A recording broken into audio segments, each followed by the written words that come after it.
और उसका ही रसूल हो जाता है। क्यों? इंसान की सोबत अच्छे लोगों से होनी चाहिए, उसके जीबान में मिठास होनी चाहिए, और नबी के करीम सल्लल्लाहु अलैहि वसल्लम के खातिर मिले, अल्लाह की मोहब्बत के खातिर मिले। और जब अल्लाह उसके रसूल के खातिर और मोहब्बत करने लग जाता है और जीबान मीठी हो जाती है, तो कसम उस परवरदिगार की, रब इतना राजी होता है, इतना राजी होता है कि अबू साले जंगी बना देता है। क्या? अबू साले जंगी रहमतुल्लाह अलैह, आपका इस्म आजम मूसा है।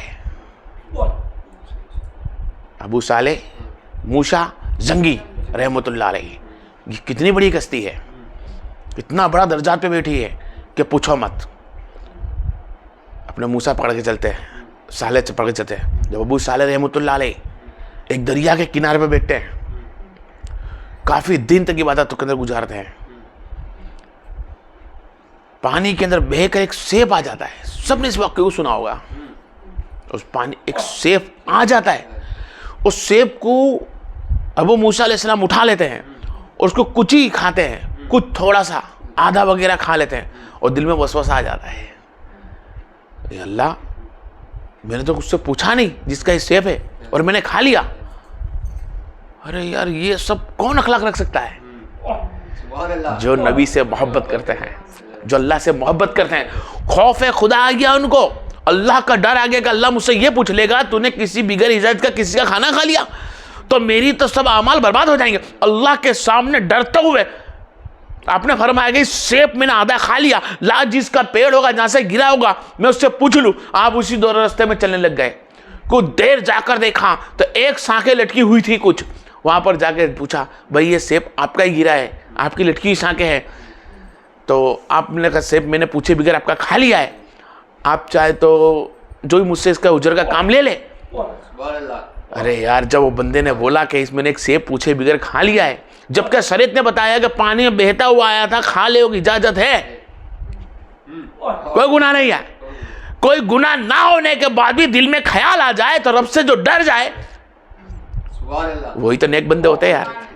वो अबू साले रहमतुल्लाह अलैह जब वो जाते हैं, वो जब पहुंचे, पूछा भाई आपका सेब मैंने आधा खा लिया है, आप मुझे माफ कर दे, या फिर उसका हुजर बताए, कोई काम बताए कि मैं इसका बदला आपको दे सकूं, तो मेरे पास कुछ है नहीं। आपने फरमाया, सोचा जिस खेती वाली का वहां गए थे, जिसका बाग था, कि यार आज ऐसे बंदे पड़े दुनिया में। फरमाया कि नहीं भाई, मैं आप तो मैं एक काम करूंगा, जब मेरी खेती बाड़ी में आप काम करोगे, खेती बाड़ी में काम पे लगाया, कई टाइम बीत गया, कई महीने बीत गए, कई लोग कहते 12 साल बीत गए, कई कहते को साले बीत गए, मैं कहता कुछ महीने, कुछ साल, एक साल वगैरह भी गुजरा, कुछ साल भी गुजरे हो, बहुत बड़ी बात, एक साल की हर्जाना दे रहे, एक सेब का, आधा सेब का हर्जाना दे रहे। जब आधा सेब का हर्जाना हुआ, कुछ दिन गुजर गए, तो आपने फरमाया जनाब क्या आप मुझे माफ कर दो जो मैंने आपको पूछे बिगर आधा सेब खा लिया। अरे पूछे बिगर आधा सेब खा ले तो महीने दिन तक उनकी मजूरी करे, बरसों तक मजूरी करे, कई दिनों तक मजूरी करे। अरे ऐसे अखलाक रखने वाले नबी के आशिक नहीं होंगे तो कौन होंगे? आज हम लोग गफलत के अंदर है, ना जाने कितने लोगों का हराम हलाल खा जाते हैं। आज अल्लाह हमारी दुआएं कबूल नहीं करता है। मस्जिदों के अंदर सैकड़ों मरतबा बोला जाता है, आमीन बोला जाता है, मौलवी दुआ करते हैं, आलिम दुआ करते हैं।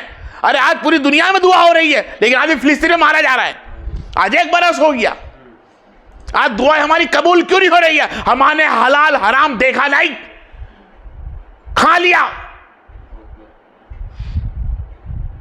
भाई 11वीं शरीफ की नियाज है भाई, कभी ख्वाजा मोहद्दीन चिश्ती की नियाज है, कभी गौसे आजम नसीम की नियाज है,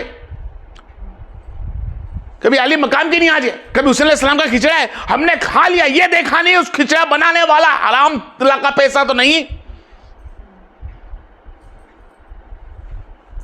हराम हलाल हमने छोड़ दिया ना, तो अल्लाह ने अपनी दुआएं कबूल करना बंद कर दिया है।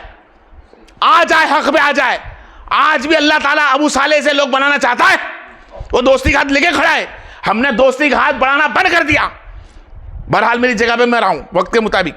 अबू साले रहमतुल्लाह अलैह ने जब फरमाया कि भैया आप मुझे जाने दे, आप मैंने आपके इतने महीने काम करा, आप मुझे माफ करें उसे, तो फरमाए नहीं अभी माफ नहीं कर सकता, एक काम और है। बोलिए बताइए कि तुझको मेरी बेटी से शादी करनी होगी? मेरी बेटी गूंगी है, बेरी है, अंधी है, हाथ से माजूर है, पैर से माजूर है, क्या अगर मैं उससे निकाह पढ़ लूंगा तो मैंने आपका आधा खाया हुआ सेब बिगर पूछे मुझे माफ कर दोगे?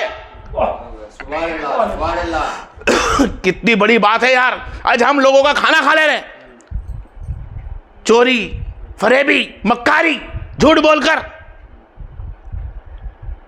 आ रही आपका सुन? तो आपने फरमाया जी मैं शादी करने तैयार हूं। जब निकाह हो गया, निकाह होने के बाद रूम में आप गए वक्त के मुताबिक, तो जाकर देखा, भड़क कर बाहर आ गए। क्या देखा? अरे भाई मैंने देखा वहां से खूबसूरत नूरानी चेहरे वाली बैठी है और वो बोल सही सलामत है। सलाम किया, जवाब दिया गया। तुम तक कहते थे बोबड़ी थी, खूबसूरत है, वो बोलती है। तो फरमाया मेरे भोले, ये अबू साले भोले, तू नहीं जानता मैं क्या बोलना चाहता था। बोले क्या? कि मेरी बेटी ने आज तक जिंदगी के अंदर कभी इस आंखों को बुरी चीज ना देखी, इस आंखों से कभी बुरा ना देखा, उसकी मुंह से कभी उसने बुरा ना बोला, उसके कान ने कभी बुरा ना सुना, उसके हाथ ने कभी गेरुल्ला काम नहीं करे, उसके पैर ने कभी गेरुल्ला काम ना करे। वो अल्लाह की इबादत करती रही, अल्लाह से डरती रही, नबी के अखलाक पर चलती रही, फातिमा ज़ोहरा के अखलाक पर चलती रही। और तेरे ऐसा स्वर मैंने ढूंढना चाहता था इसकी बली है, लेकिन तेरे ऐसा भोले कौन मिलेगा? अब आप समझे? अरे घर के अंदर जब हमने हमारे घर के हमारा माहौल ही खुद खराब कर रखा हो तो हमारी औलाद कैसी होगी? वो बीवी कैसी थी, वो बेटी कैसी होगी जिसने कभी किसी गैरुल्लाह मर्द को ना देखा, कभी कान ना सुन में कभी किसी की गिबत चुगली खो नहीं सुना, कभी जबान से किसी को गलत ना बोला, कभी हाथ गलत ना ले गई, कभी पैर गलत ना ले गई। अरे ऐसी माओ से तो गौसे आजम जनते हैं। ऐसी माँ ही होती है जो कुतुब कलंदर पैदा करती है। अबू साले जैसे बाप होते हैं जो एक निमाला खाने पे भी डल्ला से डरते हैं। आज हम लोगों ने डर बंद कर दी, आज डर बंद कर दी। ना हमारी माओं में बहनों के अंदर तौर ना तमीज, कोई तौर तमीज नहीं। खुलेआम बाल के अंदर सेल्फी फोटो खिंचाने से खूब मशहूर है, वो पसंद करना चाहती है लेकिन सर पे ओढ़ना रखना पसंद नहीं करती। आज गफलत में इस्लाम, जगह जगह मार खा रहे हैं हम लोग। क्यों मार खा रहे हैं? इसीलिए कि हमने हमारी बहन बेटी माओ को पर्दा हटा दिया और हमने हराम हलाल देखा नहीं, हर चीज खाना चालू कर दी। आने वाला समय इससे भी कठिन आने वाला है। आ जाओ मेरे भाई, अबू सालेह रहमतुल्लाह के रक्से कदम पर चले, जिस गौसे आजम अलैहिस्सलाम की नियाज खाने बैठते हैं, जिस वली अल्लाह का नाम लेकर वली का नियाज खाने बैठते हैं। भाई सिर्फ इनको नियाज में ना रख, इनके नक्शे कदम पर चलने वाला आशिक होता है, इनके रास्ते पर चलने वाला आशिक रसूल होता है। और जिनके नक्शे कदम पर चलता है वही गोश्त का आशिक है, और जो उनके नक्शे कदम पर चले वही 11वीं की नियात दे, जो उनके नक्शे कदम पर चले वो ख्वाजा की नियात दे, और इनके नक्शे कदम पर चले वो गौस और अली हुसैन की नियाज करे। इनको नियाज करने का कोई हक नहीं है कि किसी गैर को कि खुद भी नमाजी ना हो, इनके रास्ते भी ना हो, और हराम के पैसे से लोगों को नियाज बनाकर खिला दे। खुद तो गुनहगार है, दूसरों को भी गुनहगार कर दे।